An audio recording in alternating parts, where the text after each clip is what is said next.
बात अब बड़ी खबर की करें, जहां पर 5 जनवरी के बाद अब कलेक्टर के तबादले नहीं होंगे। तबादला करने से पहले आयोग की अनुमति लेनी होगी। 6 जनवरी को मतदाता सूची के प्रारूप का प्रकाशन होगा। 8 फरवरी को अंतिम सूची जारी होगी। तो फाइनल मतदाता सूची के पूरे होने तक ये व्यवस्था लागू रहेगी। तो बड़ी खबर इस वक्त हम आपको बता रहे हैं, जहां पर कलेक्टर के तबादले नहीं किए जा सकेंगे और कलेक्टर के तबादले होने से पहले आयोग की अनुमति लेनी होगी। तो चुनाव आयोग की परमिशन लेने के बाद ही कलेक्टर के तबादले किए जा सकेंगे। तो 5 जनवरी के बाद कलेक्टर के तबादले नहीं होंगे।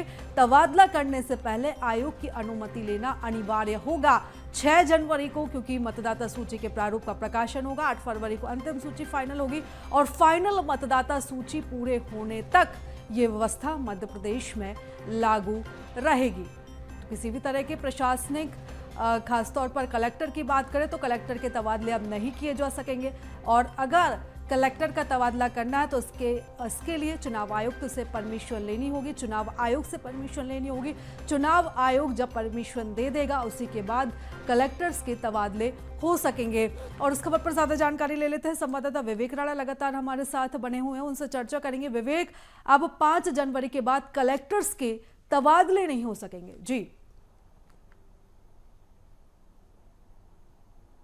बिल्कुल प्रीता, जिस प्रकार से लोकसभा चुनाव की जो तैयारी है वो अंतिम चरण पर चुनाव आयोग करती हुई दिखाई दे रही है और 6 जनवरी की यदि बात करें तो जिस प्रकार से जो वोटर आईडी का जो प्रकाशन होना, जो प्रारूप का जो प्रकाशन होना, जिसके चलते जो 6 जनवरी के बाद जो कलेक्टर और तमाम चुनाव की तैयारी में जुटे हुए जो अधिकारी हैं उनके जो ट्रांसफर हैं वो नहीं हो पाएंगे, क्योंकि 8 फरवरी 2024 की यदि बात की जाए तो फाइनल जो मतदान सूची है वो जारी करना है। और लगातार कर्मचारियों और अधिकारियों की यदि बात की जाए तो जिस प्रकार से लोकसभा चुनाव की तैयारी पर लगे हुए हैं, तमाम जो व्यवस्था की बात करें या मतदान सूची की यदि बात करें तो उसको लेकर जो अपडेशन है वो लगातार किया जा रहा है और यह संभावना जताई जा रही कि अब जो कलेक्टर हैं और जो अधिकारी है यदि उनका ट्रांसफर करना है प्रशासनिक स्तर से तो चुनाव आयोग से